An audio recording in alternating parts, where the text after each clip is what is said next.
Weencast, a Ween podcast with Shane and Rory.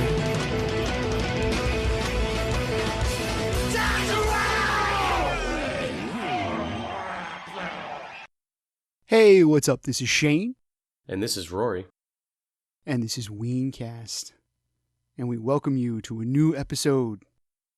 Yes, welcome everybody. Hope everyone's having a great evening. Yeah, man. We hope your fall is in full effect. And it is great to have a new episode. This is going to be the Eli Schwab interview. Yes. So Eli is the original creator of the Weenzine, Don't Get Too Close to My Fanzine. Yes. Awesome dude, great character, great artist. We just had a great night talking with him about Ween and fish and urchin and comics and the Weenzine, and I mean, it just went like on and on and on. So much fun. The guy's just a great dude and a great character, great member of the Ween community, and it was just a real pleasure to have him on the show. Yeah, dude, it was great. He certainly wasn't at a loss for words, I'll tell you that. And I did want to put the spotlight back on the Weenzine, Don't Get Too Close to My Fanzine. There are still copies of, it's issue 6, am I right? Mm-hmm. There are still copies available for the second pressing. He actually went back and pressed it a second time. And I got to tell you that the Weenzine is legit. It is bound and beautiful quality paper and nice vibrant colors. It's got amazing fan contributions of artwork and written as well.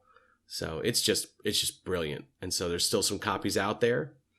So you actually can find them if you check out Cosmic Lion Productions website. Then you can get all your details there.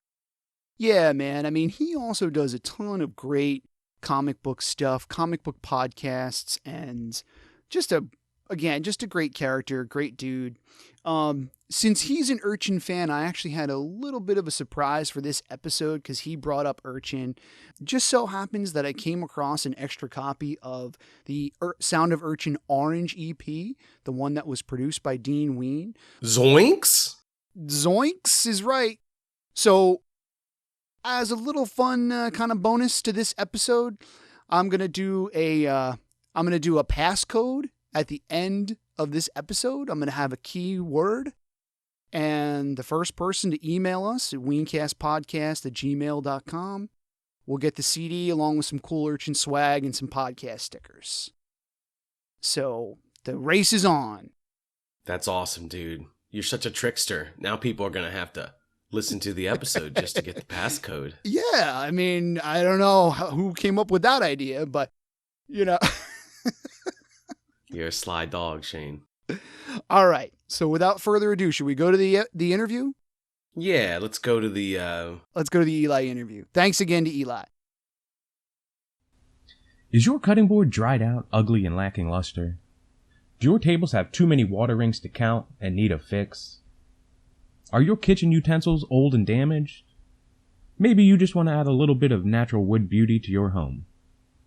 Whatever it is, you can count on West Brandywine Woodworks to provide for you. We make high-quality, custom hardwood items for your home. From cutting boards to shelving, West Brandywine Woodworks has you covered. Find us on Facebook and Instagram. Mention Weencast when you order for 21% off. So give us a like and a follow, and don't forget to mention Weencast for 21% off your order. West Brandywine Woodworks. Custom simplicity for your home. Welcome back, my friends, to the zine that never ends. It's Don't Get Too Close to My Fanzine, issue 6. This issue, we've got amazing work. From comics, to art, to articles, to cats, and even an article from your very special heroes, Rory and Shane. You know it. Don't Get Too Close to My Fanzine is over 60 pages of Ween content. You know you love content. Don't Get Too Close to My Fanzine is the world's only zine about Ween, and it's only available to every single person in the world. TheWeenzine.com, babies. All right, so we are here with the one and only Eli Schwab. Eli, thank you so much for being with us tonight. Hey, man. So good to be here. Love the guys cast. Love Ween. Excited to chat. Awesome.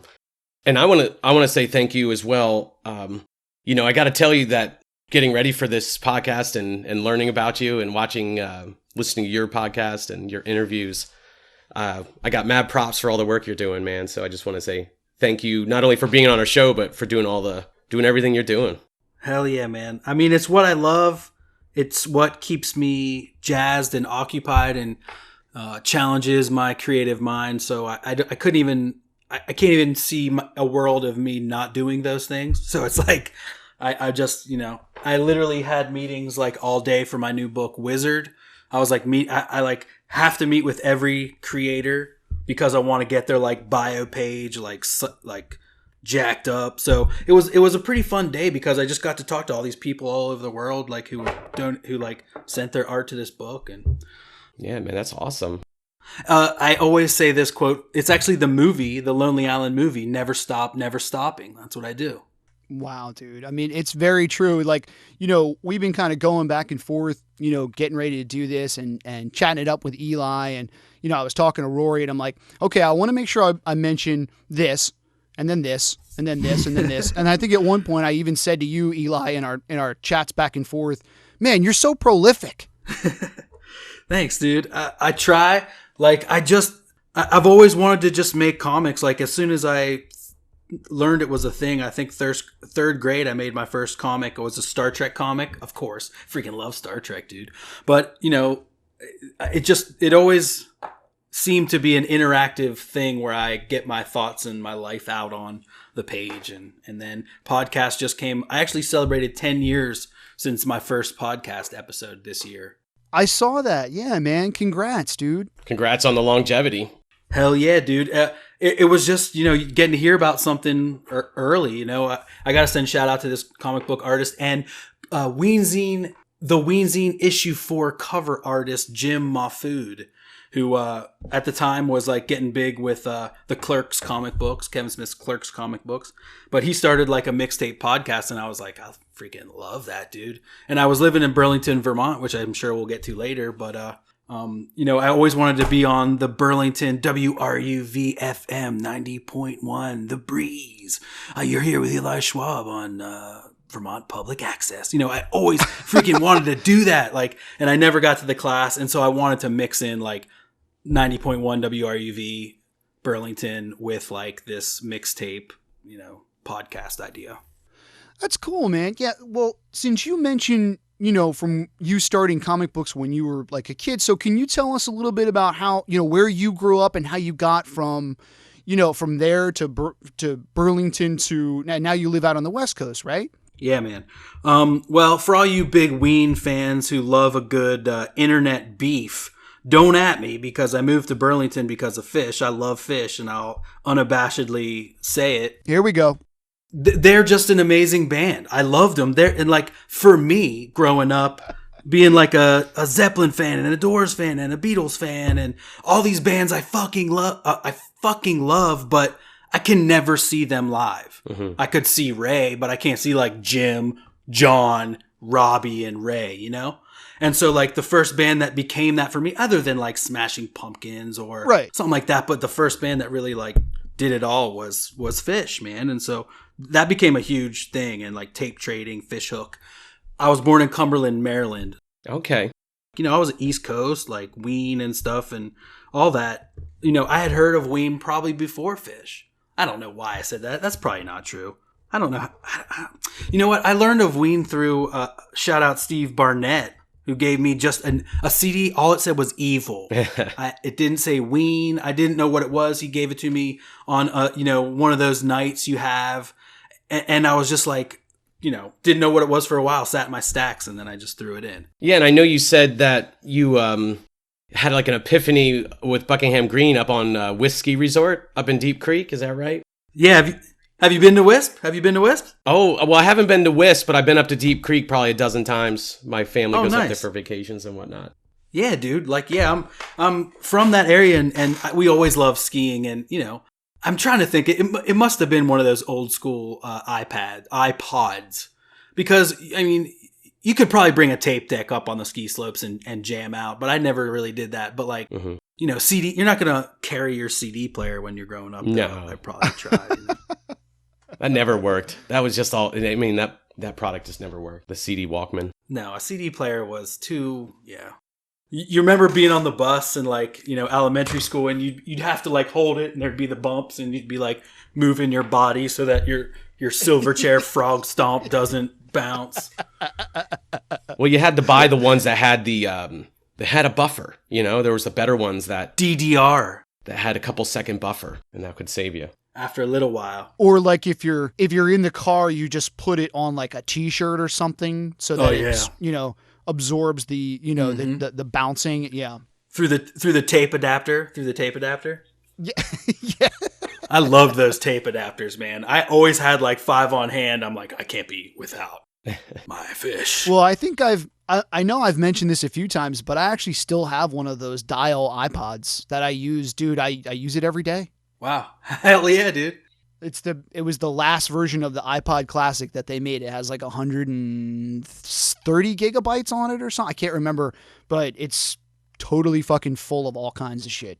Nice, dude. And you save room on your phone and you've just got it all right there and shabanga. I don't have to worry about, you know, internet issues or anything. But anyway, so now when you say you moved to Vermont for fish, now what does that mean? So how did that move take place then? All right. Well, I went to, graduated high school, and just music was everything. Live music was everything. I just wanted to play music. I wanted to be music. I wanted to I had 3 books of, bootleg CDs that I moved up to my first college with. I like fucking loved music. I was like the guy. I was like the dealer of like bootleg CDs in high school. You know, I was trading with my list on Fishhook, and just like music became an all-encompassing thing for me. Like reading music bios, watching Oliver Stone's The Doors a million times, or reading about Bill Graham, you know, one of the world's greatest Jews and music people. I'm Jewish, and his story is one of the most amazing. You should read his book called My Life Inside Rock and Out or something like that, because his life started on a freezing train in the Holocaust, and he came to America and became the biggest thing. And, his business is now Live Nation, so like, as far as music goes, he like had one of the biggest influences. Wow. Music business, pardon me. Anyway, so everything was just music for me. And then I went on fish tour during finals week at my college, Franklin Pierce University up in Rindge, New Hampshire. I moved up north because I wanted to like experience Vermont, because it seemed like this amazing place. So anyway, okay, I failed out of that college, then like did some other shit, and then just realized that like I want to make music my life. And like I had a friend from that old college who lived in Burlington. He was like, "Yo, come live with me." Cool. So I did that after some failures, and then I just was like, here's Nectar's. My friend worked at Mr. Mike's Pizza, which is like on the corner of Main Street right there, like 3 doors down from Nectar's. And I was basically like, okay, I can't, well, you know what? I didn't get a job at Mr. Mike's at first because I moved there when I was 20. And so they were letting me drink before I was 21. And so I couldn't get a job there till 1 year after, so that the owners wouldn't be like, wait a second. I ended up working at Ben & Jerry's up there. And then it just became like, oh my God, Vermont, Ben & Jerry's, it's, the number one thing. And then one day, Fishman walks in, and then I was like, twinkle, twinkle. He ordered like a small ice cream, and I scooped him like 10 scoops. It was like, here you go, dude, it's free. Fanboy moment. Oh yeah. And the scooping part was true, but not the like, dude, you're drumming. It's like Bonham mixed with Billy Cobham, and it's amazing. Like I didn't do that. But then it just became like, I need to work at Nectar's. My first show at Nectar's when I turned 21, and this is going to seem crazy, KRS-One. Nice. It was sick. It was so good. Anyway, that night is crazy too, because I was always still doing the comics and the music. That night, I brought a piece of paper. Actually, I wasn't 21 yet though, because I couldn't drink. But I was in there, and that's why I was doing this. I had paper with me, and I was drawing. I drew the whole show, and I drew all this shit. And then I like had KRS-One's name in the middle, and got him to autograph it at the end of the show. That was so sick, man. Oh, dude, that's cool. KRS is so good, dude. And so then once I got a job at Nectar's doing, yes, you heard it, the skinny Jewish boy from Maryland, a security guard. I'm not. Maybe I wrestled in high school, but anyway, I got this job as security at Nectar's, and then just like my life became 365 shows a year for like 5 years, because It was just like, that was everything. And through that, I didn't ever get to meet Trey, but everyone else I had multiple experiences with, including Michael Gordon coming to my house for a party and me sitting around playing poker with him and drinking, and me being like, that Trey stole You Enjoy Myself from this Django Reinhardt song, don't ya? And he's like, let me hear it. And so I brought this down, and it was like, it literally is like,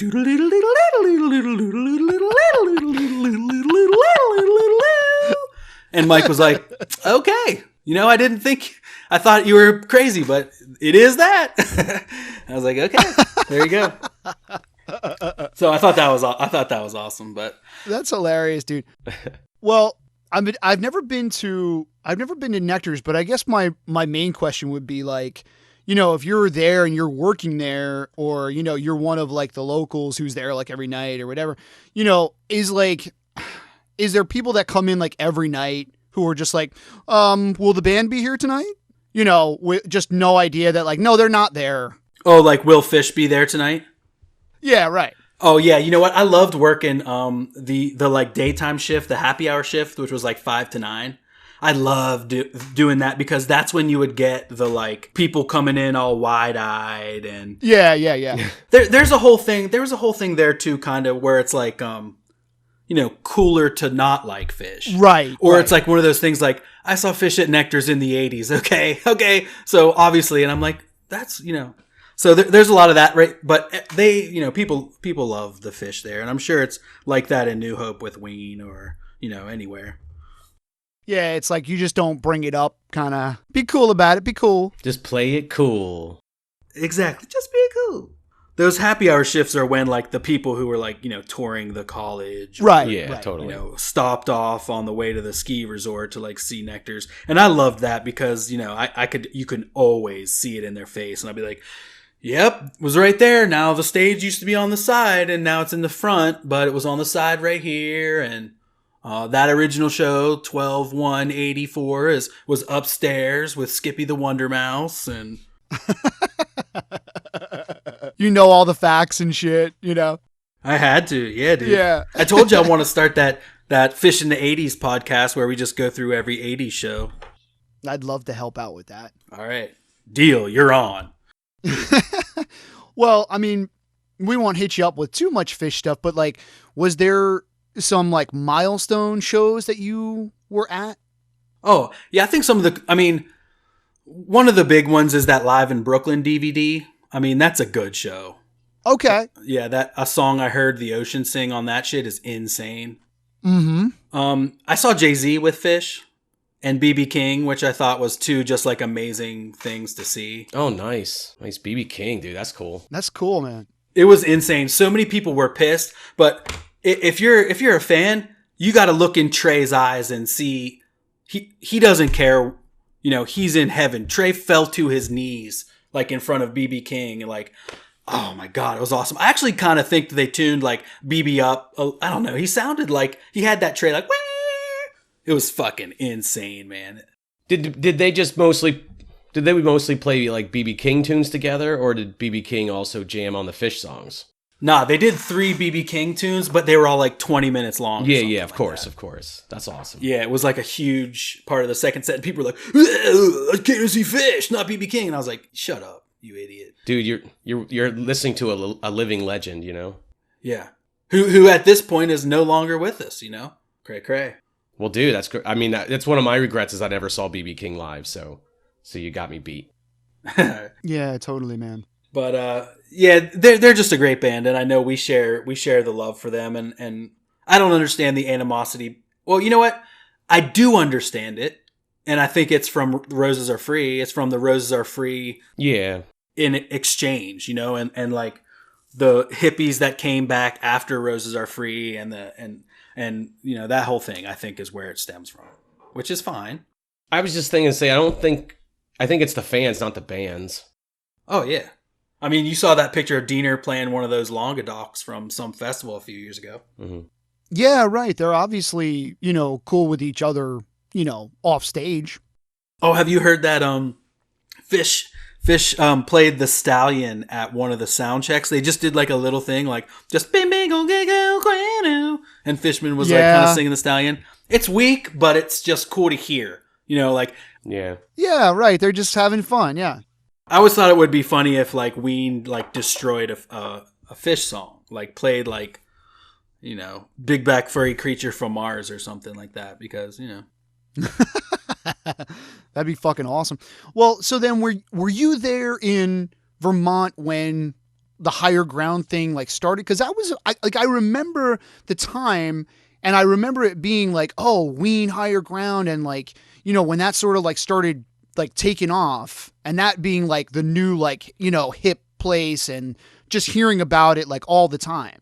Yeah, I was actually super lucky to have gone. There's like two Higher Grounds. There's like the South, the Winooski Higher Ground, which was like the original one that was like open with Trey 8-foot fluorescent tubes, and like Tenacious D has a really sick show, and Paige came out with them on that. Okay. Where Paige plays keyboards on the Tenacious D album. Yeah, totally. Double Team. Is it Double Team or no? It's one of the ones. Here we come.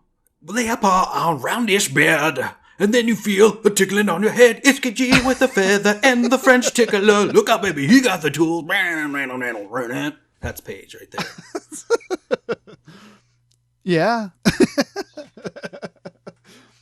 So did you see Ween at Higher Ground when it moved to Burlington? I did, yeah. Now, it was crazy. I ended up just randomly moving in with this dude, Joey Pearl. Shout out Joe Pearl.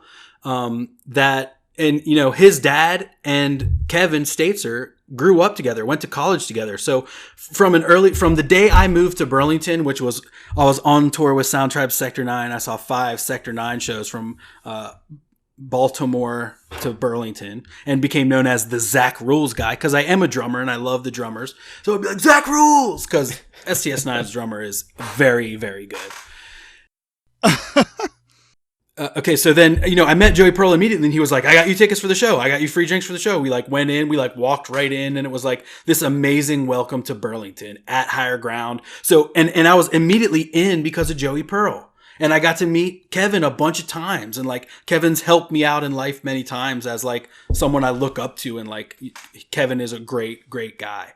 And so I just got in from an early time. And so when I got on at Nectar's, the connection between me and Joey Pearl became that I'm doing the door at Nectar's, and all Higher Ground people get in for free and skip the line.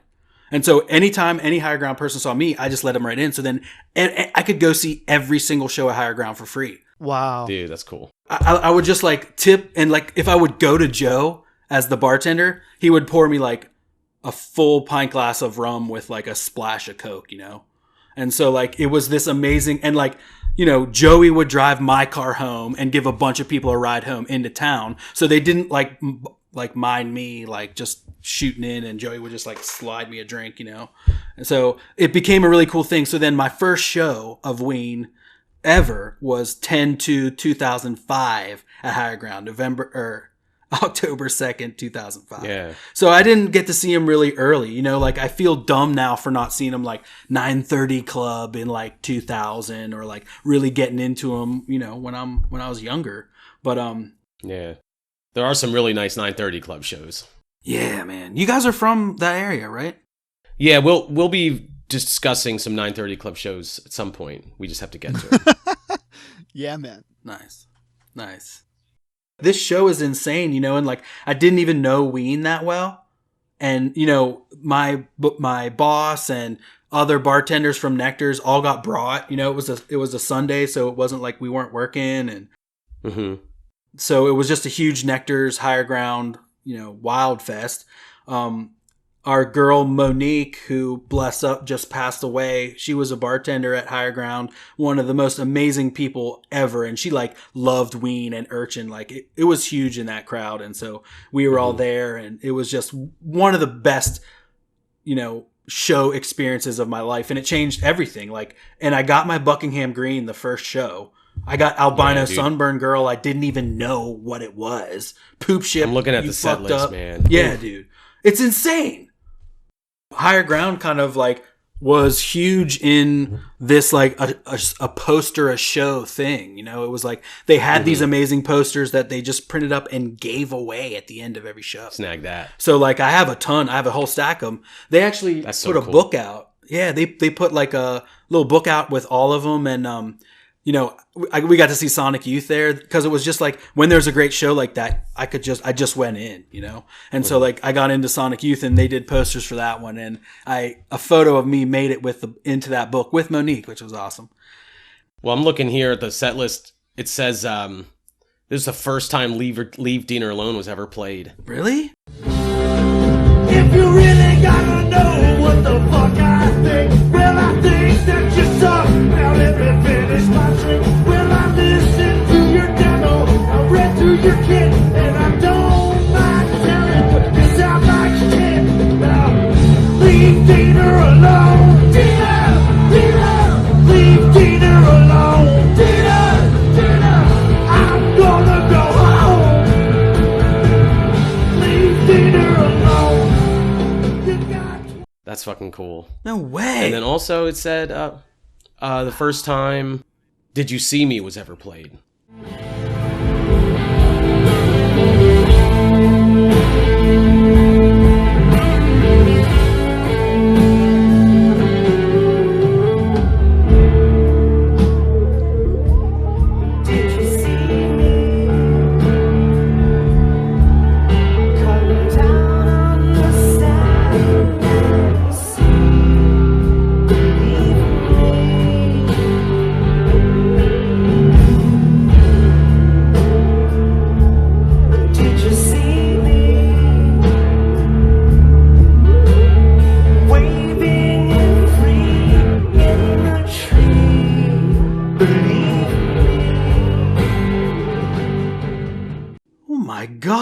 That's awesome, dude. Hell yeah. What a killer first show. I didn't even know that. That's fucking awesome, man. Oh, that's so sick. Dude, Brown Bass is awesome. Shout out to Brown Bass quick while we're talking. Huge Brown Bass shout out.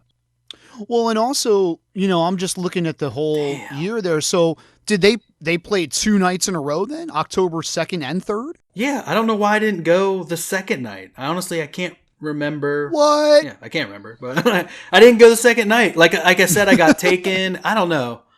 Like, I wasn't working. I didn't work Monday nights, I don't think. Maybe I did.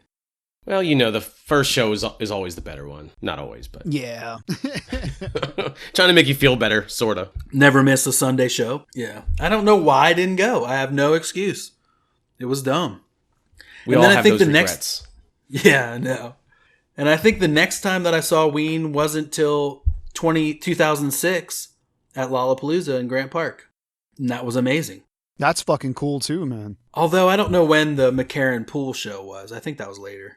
Yeah, I think Michael Morona brings up one of the shows. There was a few of those, though. Am I right? They played there a few times at the McCarran Pool. Yeah. Yeah, McCarran Pool. Yeah. That was a wild one that I actually wrote a comic about for one of the first Weenzines.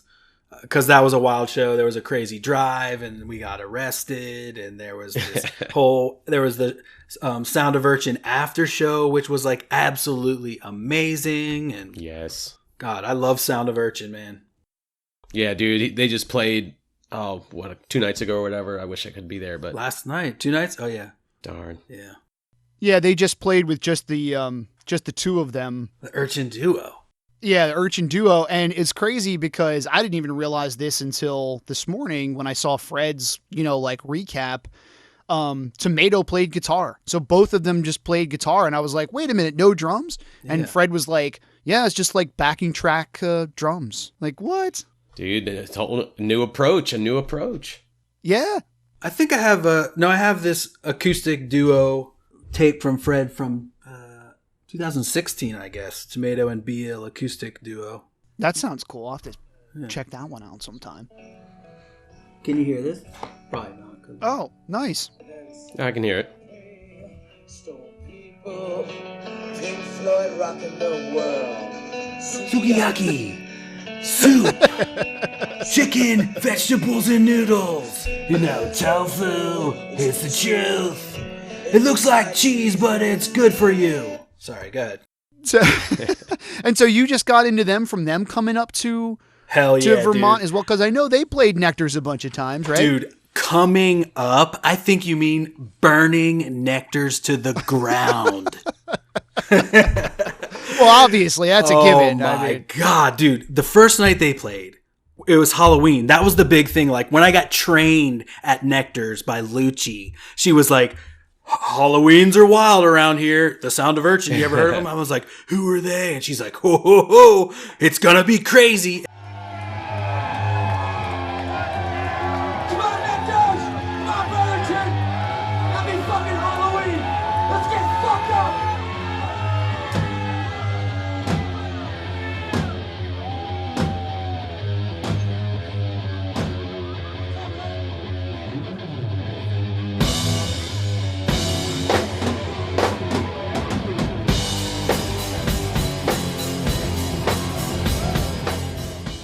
Oh my God. It was crazy because those nights I was working at Mr. Mike's, like I was delivering probably from like 5 to 9. And then I would work security at Nectars from like 9 to 2. And then like, so I had to work at Nectars. Sorry, I had to work at Mr. Mike's. And then I think I got off and I took like a shot and like drank a beer. And then like went to work and like I had a full blue jumpsuit on, long hair, and like the buckethead get up. Okay. And so I walked into Nectars and I was like being real creepy. Like, you know, I went to the door guy and like got in, you know, and be like, it's me, help me, you know. But, and so like, then I was like walking around and like, you know, standing next to waitresses and they'd be like, what the fuck, get away. Who are you? You know, didn't know it was me. I knew them all, you know, because, but like, so that was really fun. And I was like a little bit buzzed. And so I got changed and I worked just right next to the stage. So it was like Sound of Urchin was on stage and I was standing right next to them on the, like leaning on the speaker. And like, so my first Sound of Urchin show experience was being like right next to the fucking kick drum and like just getting destroyed and watching like this whole place that I usually see like Nectars, you know, like some jam band. Not that it was bad, and I definitely loved it then, but like, you know, it would be like, it was like a mosh pit and people being thrown around and you know, these dudes, this one dude, Miller, that we all got to know, Miller was like a huge fan and he would pour beer in his hair and like light it on fire and like do this crazy stuff, you know, and Tomato brought his drums down in the middle, you know, his bass or his floor tom was like, bah, bah, bah, bah, you know, and it was like just absolutely wild. And actually Liggy, that's where I first met Fred, I think. Yeah, that's where I first met Fred. And then that's, you know, Liggy was working at Higher Ground and Nectars right there. I don't know if you know Liggy, but he does lights now like on SNL and toured with Wilco and Buckethead. Yeah, I know who he is. Yeah, totally, man. Yeah. And so like, you know, got to meet Liggy that night a lot. He did lights and like, oh my God, just absolutely insane. And I was saying Liggy has a photo of me from that night where I'm like, on the side of the stage and like you can see my face is like flush and I'm like clearly like mind blown. It was insane. And I had a stack, and I wore that jumpsuit like a lot to like party in as well as like for other Halloweens. And that night I grabbed like a huge stack of Sound of Urchin stickers because I had these sick Urchin stickers, like the one where Frankie, what the bass player's name that we like can't say now or whatever. He had the huge mohawk, and I think they had a monkey face on. And yeah. I know what you're talking about. Yeah, they were like publicity photos that they had of like all of them. I think. Yeah, and I think that's what the one dude was, had no, what was that guy's name? Mikey Retard, the bass player.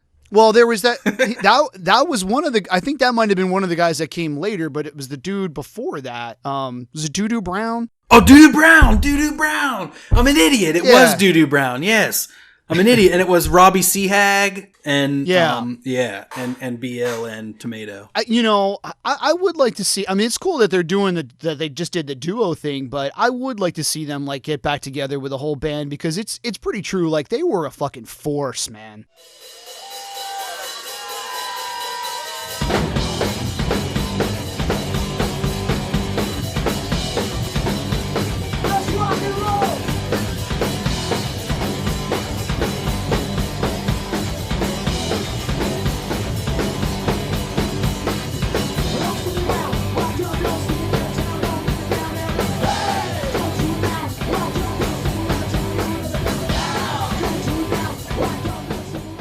Rock and roll forever, baby. Oh my God. They are so good. They'll be back.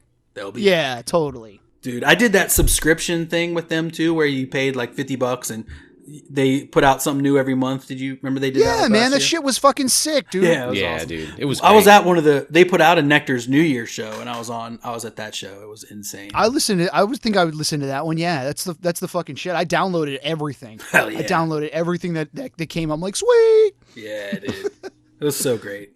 Well, you brought up the Weenzine there, so let's kind of get into that a little bit, or the official name of it, Don't Get Too Close to My Fanzine. Yep. Shout out to Will DeBoer, who thought of that in college and always thought it would make a good name. And when we decided to do it, he just commented that, and I was like, boom, there it is. That's a name. But we affectionately call it the Weenzine just because it rhymes really well. Oh yeah, it's perfect. Yeah, dude. It's the bomb, dude. Yeah. So it all started on the Ween Appreciation Society on the internet. I just noticed that people were really, really good at Photoshop, and there was a lot of talented people in there making like fake album covers or doing all this different stuff. Yeah. And so I made a post. I'd made like Electric Ladyland with like a Diener face, and did the colors and made it look really cool. And I was like, let's do a I think it was just like, do this, and it went crazy. Like, you can still find it on the Ween Appreciation Society, and it's like a huge, amazing list of all this amazing, every rock album, jazz album. I must have made a ton. I made sketches of Spain, Miles Davis, sketches of Winkle, like, a bunch of different ones. A lot of people did some cool ones, and so that just made me be like, dude, we need to harness this energy into like some sort of publication. And I'm just that's where my comic stuff came in, and comics and music just met in this perfect thing that kind of like sparked this 6-issue, 5-year journey of the Weenzine from the first one till about now. I'm so thankful for it. It's been such an amazing thing. Yeah, and I want to say, it's just awesome. Like, the quality is really good. Like the colors, like vibrant. It's like a good piece of like literature, and like the binding. So I think it's legit. And so that's totally awesome. And that's another thing. I was like bringing the like comic book, because I had already printed like a couple of my comic books already, and and I'm interested in like good paper and tactile feeling when you're like flipping pages. And one of the Weenzines, I think it was like issue 5, was kind of like old yearbook theme kind of thing, and I scanned these different old pieces of paper to lay down behind all the text and behind everything. And so I always tried to make it have this, just a different extra type of feel, especially rather than just being like 8.5 by 11 photocopied, folded, stapled, hand stapled, which is what a lot of all of my Burlington work was that. And so if which has its place for sure, but this is like a whole nother level. This is assuring all the fans out there. Exactly. Yeah. So you did a second order for number 6. Are there still, can people still get a hold of it? Yeah, I have probably 20 left of the second print. Cool. So get them while you can. There certainly won't be a third print, but go to theweenzine.com, and I've still got a few left. Everyone comes with its very own individual, one-of-a-kind, hand-drawn Boognish.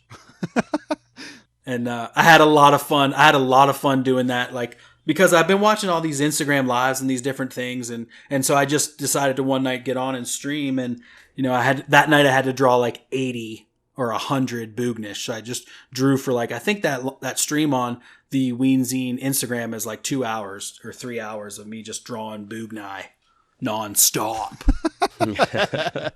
That's cool, man. I mean, yeah, it's definitely like, you bring something that, like I remember when I was a teenager, and like the term like Zine, it was, and the few that I was able to like get a hold of, at like record shops and stuff, like I kind of remember it as being like a punk rock thing, and like, all like the small labels that would just like, oh, here's a list of like, records you can order or whatever, and just like here's an article or two, and someone would have like a couple of photos of like some band or like a like a album review or a concert review or something. But it was always like a handmade thing, and like you said, in like just like black and white, on like shitty like like newspaper print or like someone went down to the gas station photocopier, And hey, man, that's where I got my start. That's what I was saying, but like technically my thing is not really a zine, I guess, because,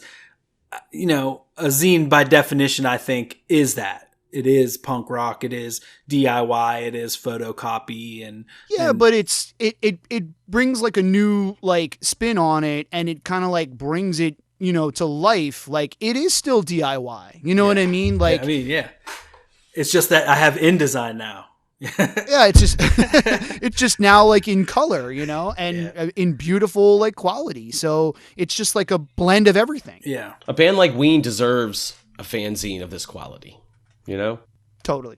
Hey, thank you, dude. The printing process has been democratized now in a way that wasn't available in the 80s when all the punk zines like really blew up. Yeah. And when the underground comics like that blew up, and even Ninja Turtles is only that size because the printer misunderstood the size they wanted or something like that, and it was just like because they went to like a magazine printer, and it's just like now I just can get online and I can make us like these amazing books because we're lucky to be able to access like Kablam or RA Comics Direct or Comics Wellspring, all places that I've printed with. So can you speak to that a little bit, like the process involved in like putting it all together and getting it out the door?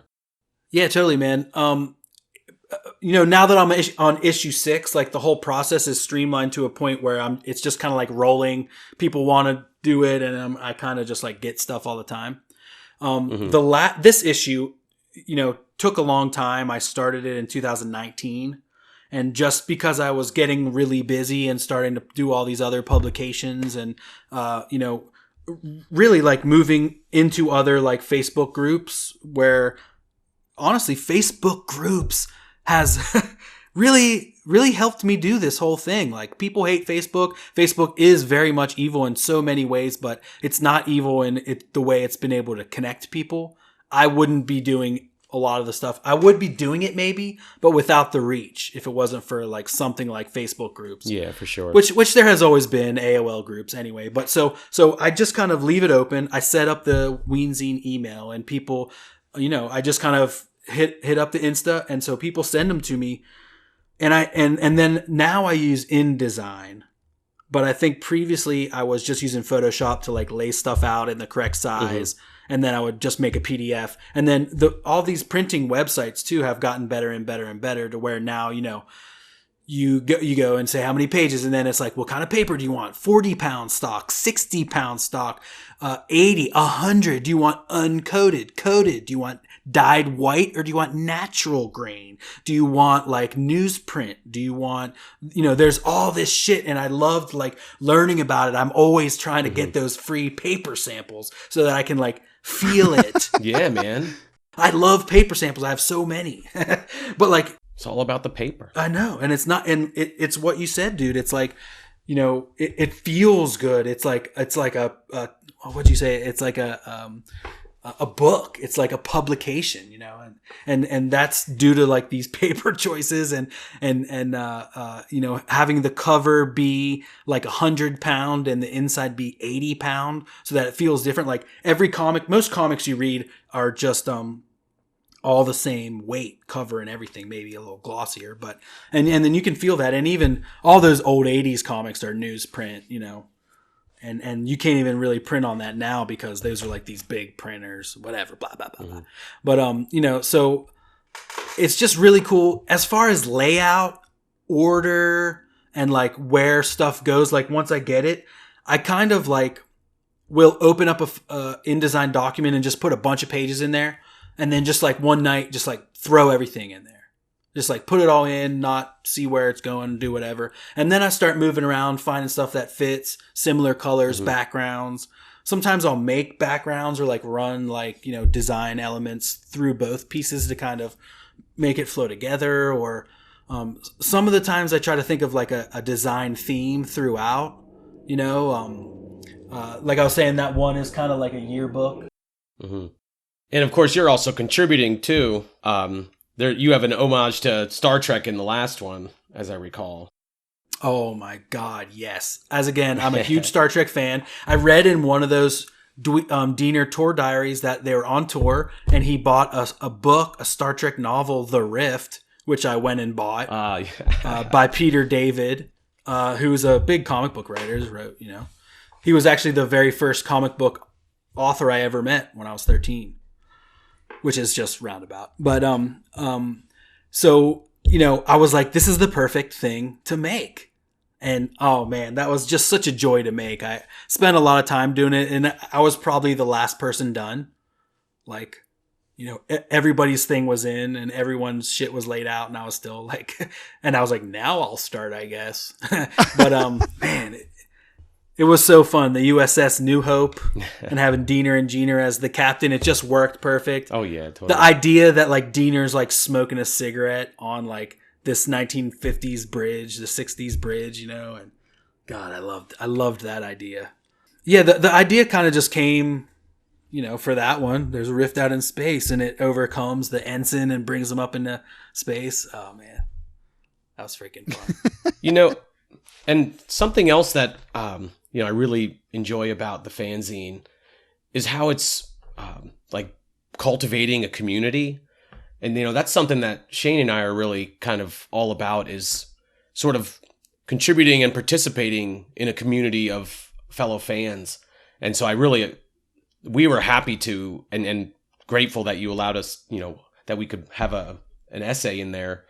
But we're happy. We want to be part of this community, and we love how you, you're like helping to cultivate that. So I think that's really cool.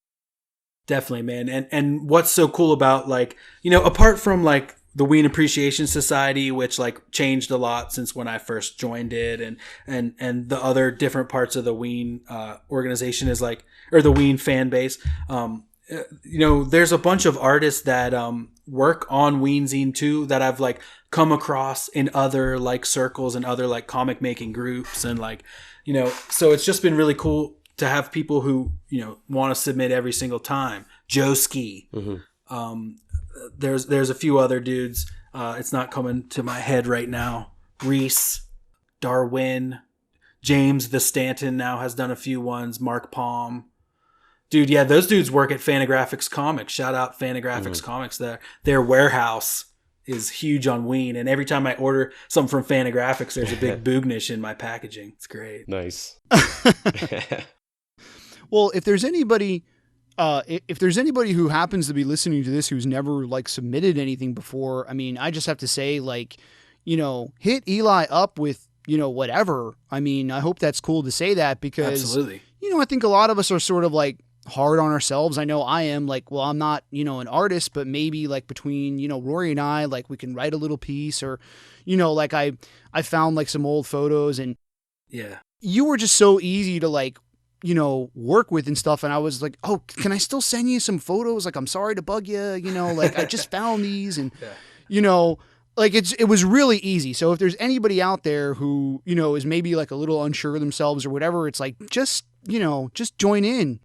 Yeah. And hey, just hit me up with like you're part of an idea, and I may be able to help you sound it out and figure out how you want to display it. Maybe you want to do a comic, but you're not an artist, so I could help maybe find you an artist, or, help you do something like that. And I think the best place to like start up is if you're on Facebook. There's a group on there called the Weenzine Editors Group. And, the main thing on that page is like, page specifications. I've got templates up there. And so, that's a great place to start, to just kind of see like also other people's work. They posted up there. So that's a good place to start. And on theweenzine.com, you can download all the past issues for free. I keep forgetting to put up the new issue, but I'll do that tonight.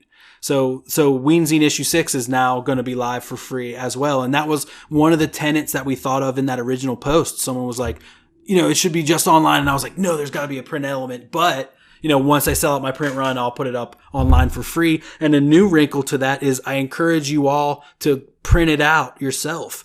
Go somewhere or print it out on your home thing, fold it, print it big, print it small, go out, print that shit up and put it on your walls or whatever. So there's all this amazing stuff that's on the weenzine.com for you to listen and not listen, everything but listen, which is the big part of Ween, to like look at and to like, and to do whatever you want with, not, sell and make money for or whatever. Or if you do, you got to cut the artist in, so. Yeah.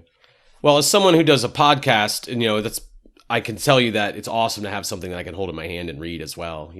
Like it's cool to listen to other people's podcasts and shit, but it's neat to have something that's like it's a different medium. Totally. Yeah, I absolutely love it. So it's cool. It's a physical thing that you'll always have that'll outlive me, and like I love to like think that it's on someone's bookshelf or in that like cool stack of stuff on the table in the living room, or it's in the bathroom. I've heard that. I love that. Like yeah, it's on the banister next to my toilet. Hell yeah, dude. That's exactly where it should be. You can just flip right to it. Quick in out, couple drops out, couple thoughts in, boom. Oh yeah, it's perfect. I mean, that or a Dr. Bronner's bottle. It's like put the phone away. Read something when you're in the toilet. Exactly. Yeah, man. The Bronner's bottle is there's so much to read on that. I guess that's the point. Yeah, I'm just dropping old school references, but that's all good. Yeah, it's minty. It freezes the scalp, dude. Yeah. If we're gonna talk about bathrooms and toilets, I got to drop a Dr. Bronner's quote. Anyway. Well, in addition to all the amazing artwork and stuff, I don't know if there's been an interview for each episode or each book, but you've had some amazing interviews, including one with Diener. So can you tell us how that happened and like what was that like? Yeah, dude, it was a lot easier when he was in WAS, in the Ween Appreciation Society. He was a little bit more accessible. Okay. And so the first couple times I interviewed him, it was all by mail. It was all by email.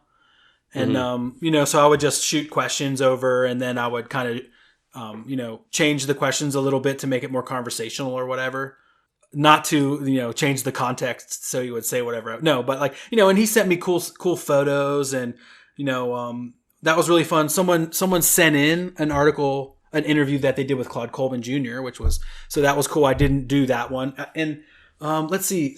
We didn't do Dave Drywitz yet. We haven't interviewed Dave or Glenn yet, or Diener, really. I guess it's only been Diener. But we had Tomato, and we did a second one with Diener with Micah Wickersham from Alembic Guitars about like Diener's new Alembic guitar. And Will was very crucial. Shit, man, I can't remember his last name at this moment, but I know his name was Will. But dude, he was so huge. He got me this interview. He got Diener and Micah Wickersham, like the daughter of like Ron Wickersham, who started Alembic Guitars, like with the Dead and Owsley and shit.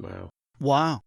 And so that we were on, I don't think it was a Zoom yet. I think it was just a conference call or something. I have that recorded somewhere, man. I should find out if I could release that. But yeah, so that was just an amazing interview to get to talk to him and to learn a little bit more about Alembic. And so that was probably the best interview that we did for that one. For any Weenzine. I'm trying to think. Oh, dude, the first one we interviewed Grant Rosemarin interviewed JW and one other person. Shit, I can't remember. But so you're talking like a few of like the most well-known fans ever. Right. Yes, exactly. Yeah. So that was cool. And I got, when I moved out here to LA, I got to meet Grant, and the SoCal Ween fans was like really huge in my like first couple years living here. So then that's another amazing thing that you find these group of friends in new towns. And so that those became my peeps, and Grant became, a friend. And, so the whole losing him thing was super tough for our community. And, we went to his house, like, the next day, and we cleaned it out, and, we did all this stuff with his like friends and family from outside of the Ween community. So that was like an insane time. And so, Grant was very pivotal in starting the Weenzine and helping me navigate different trials and tribulations within the first couple issues. And, yeah, so shout out Grant. Yeah, totally. I got to talk to him just on, Facebook Messenger and stuff a few times. And I think even before I knew that he was the guy behind Boognish Monster YouTube, I think I might have even said on the podcast a couple of times, like, whoever this person is, Boognish Monster, yeah, dude. they're amazing. Yeah. Because it was just like so much shit and just like, oh my God, like who took so much time to get all of these shows and B-sides and outtakes and all this amazing shit, like stuff I had never heard. And I mean, and then to find out it was him, it's like, oh, you're the guy. Like, oh my God, like, dude, you're the fucking man, you know? Yeah. So I did get to just talk to him a couple of times back and forth, and he was always really nice to me and definitely a huge loss. Yeah. Super great, Yeah. dude. Yeah. The Weenzine and community and all the stuff, dude. It's just absolutely amazing. And like moving forward, I'm doing I wasn't sure if I was going to do another issue of the Weenzine just because I was like getting super busy, but I definitely am. It was like the first big thing, and people want to be a part of it. It's so fun to do. So yeah, submissions are open for the next Weenzine. Absolutely. Yeah, and we'd love to be a part of it again. I'm trying to dream up and think up my my next story. Hell yeah. So I'm working on that. Go through some of y'all's interviews too, and pick out some highlights and make like a Weencast podcast. I don't know if you knew, like, Kevin Smith's first book was just like transcriptions of his podcast, some of them. Oh yeah, that's true. We could, yeah, that's a good idea. Well, I mean, we'll kind of, wrap things up here a little bit, but we want to bring it back to Ween. Yeah. Okay. But we're going to hit you up like we do with basically everybody that we have on the show. And we're going to have to throw this one at you, Eli. So do you consider yourself to be Team Gene or Team Dean? Team Gene or Team Dean? I think that I started my life as a Deaner. I was pushing it hard. I was fast, wild, shredding. But, later in my life now, and at this point, I'm like current Gener a little bit more. That's Nice. cool. That's a good explanation. I speak Hebrew, and I'm a little more chilled out, and The evolution of the spirit. yeah. It'd be hard to choose. Do you mean, are you asking like song wise? Like It's however you want to break it down, dude. Yeah, however you want to lay it down for everyone. it's like Brody and Mallrats, where they're like, who's your favorite superhero? And he's like, what does one base that answer on? I mean, keen detection skills, heightened senses, how do I, like, I'm not huge on like the Diener album stuff, but I love his like rock heavy stuff. Well, you're not going to find a better guitarist, obviously. Oh my God. I mean, he's amazing. Dude, another thing that really turned me on to Ween huge was like me and Joey Pearl. We were living on King Street in Burlington, a block away from Nectar's, and every morning we would wake up and just put on the Live in Chicago DVD. Nice. And at that point, I was really into Diener. I was always doing like how he like bends over at the waist and like plays his fucking guitar, and like Fuck yeah. Yeah. so To the ground. I gotta love me some Diener like that. Yeah. All right, I'll just say Diener. I'll say Camp Diener. I love Gener as well so much. Obviously, it's clear we love them both so much, but I'll say Diener. Oh man. So you're saying Team Diener? You're falling down on the final. I'm going Team Diener. The knife edge. Nice. That's awesome. Do you guys, are you able to like tell something about a person by which team they choose now? No, I just find it interesting. Everyone always has a different way of approaching the question and a different way of answering it. So that's what I'm fascinated with. I'm just asking the questions, man. I'm just asking the questions. I do want to say, is there anything else that so when we interview people, obviously it's because it's part of the Ween universe, but we like to keep the interviews really about the people we're interviewing and not just about Ween. Totally. And so we wanted to, is there anything else that you want to share that you're up to right now that you want to hype up or let fans know, that we haven't had a chance to talk about? Is there anything you want to get in there? Yeah, hell yeah, man. What I'm really leaning into now is just my Cosmic Lion Productions production company. it's always kind of been this thing that I just kind of created. And I would throw parties at Nectar's, around the holidays. I would always throw the Hawkamus Jam or the February Fandango. And, it would always have a comic book release party for my work. And I'd have local bands or something like that. And I'd always force the band to let me perform something with them. Like a freestyle or sing Mr. Wendell by Arrested Development, which was like the only song I ever knew all the words to. Mr. Wendell. That's a great song, man. Doesn't have a name. He's a no name. Good pick, man. So that's become now like comic book publishing, and I'm starting to publish like other people's books, my own books, and make these big, really a growth out of the Weenzine into this big thing. And now I'm doing this comics magazine called Wizard, which is like a sort of play on the 90s Wizard magazine that you would buy in like the grocery store. And it was like, I remember it. Yeah. Yeah. So I got up with this crew, Cartoonist Kayfabe, which is a YouTube show, really amazing YouTube show. If y'all are comic book fans, you should watch it. They go through comics. They talk about comics. They're both amazing cartoonists in their own rights. Ed Peacecore, Hip Hop Family Tree is an amazing book you would love. Jim Rugg, he does an amazing book called Street Angel. But I got up with that crew, and it's this, fervent, these people who love comics so much. And so now I'm doing kind of the same thing I did with Weenzine there to like create this like comics magazine that's like the Weenzine in that it's like comics and articles and interviews with creators. And I spent all day in meetings with different creators on that today, and it's gonna be about 350 pages, 8.5 by 11, and it's gonna be this like hooter honker of a beast. Just amazing tome. This is issue 2, actually. There's still copies of that. Do you guys still live close together? Like because I only have like one extra wizard, but I'll send it to you guys if you can share it. Yeah, dude. Absolutely. That's something and people can go on Cosmic Lion Radio to order number 2, right? Like that's where they go.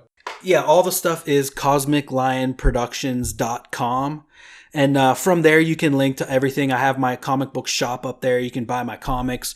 Wizard, I got some Wizard t-shirts up there. And then there's also links to all the podcasts. I do like a YouTube show for Can I Thwip It, a comic book podcast with a hip hop MC, the guy who rapped on my Put Your Boobs On version. If you guys haven't heard that, go to YouTube and search Put Your Boobs On, Thwip It Boys. It's our remix of Put Your Boobs On by Ween. Cool.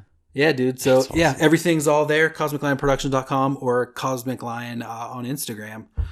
I've always got something going on. I've always got a podcast coming out or interviews or we do these comics symposiums in the Cartoonist Kayfabe Ringside Seats Facebook group where we'll get these comic book artists and we'll get a bunch of people on Zoom, like 15 to 25 people on Zoom. And it's kind of like an open forum that we moderate and, for people to learn more about making comics. That's cool.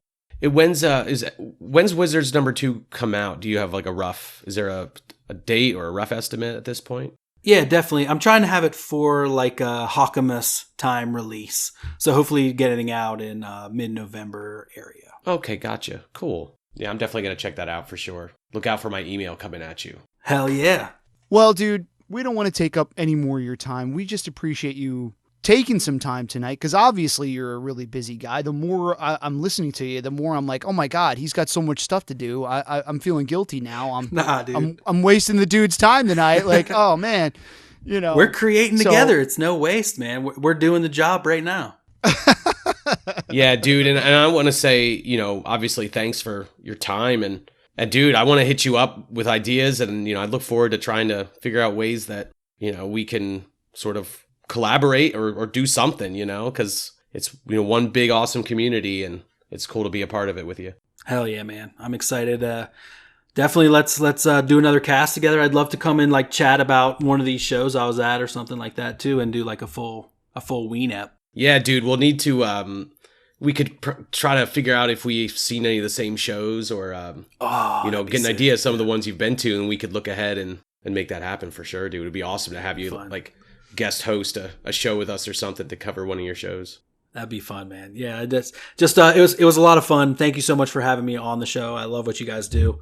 I'm always listening to the like show that you put up, or that the show that you're covering. And so I love the podcasts that have like that interactive element. Like if it covers a show, like you watch that episode and then you like learn more about it, or you like go listen to that show and then listen to your guys' podcast after, and like, yeah. That's awesome, dude. Yeah, thanks, man.